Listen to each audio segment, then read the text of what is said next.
Hello and welcome to World in 2 Minutes, brought to you by trtworld.com. Let's take a look at the headlines.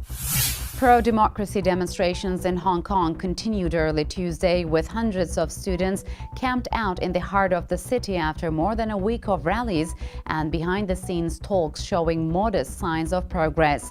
Student-led protesters lifted a blockade of government offices that had been the focal point of their action, initially drawing tens of thousands onto the streets.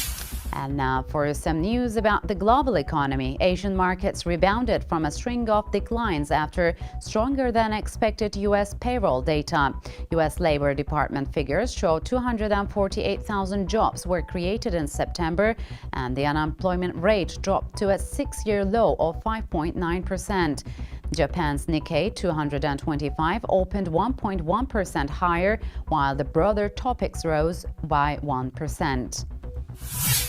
Our next story takes us to the Middle East, where Kurdish fighters backed by US-led airstrikes battled ISIS for control over Kobani. A monitor said that ISIS seized part of a strategic hill overlooking the town of Kobani, but their progress was slowed by new strikes from the coalition of US and Arab allies.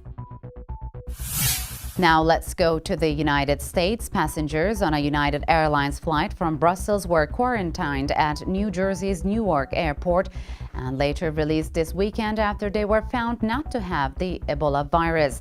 Fears of Ebola spreading to the U.S. have increased after the diagnosis of an individual in the state of Texas.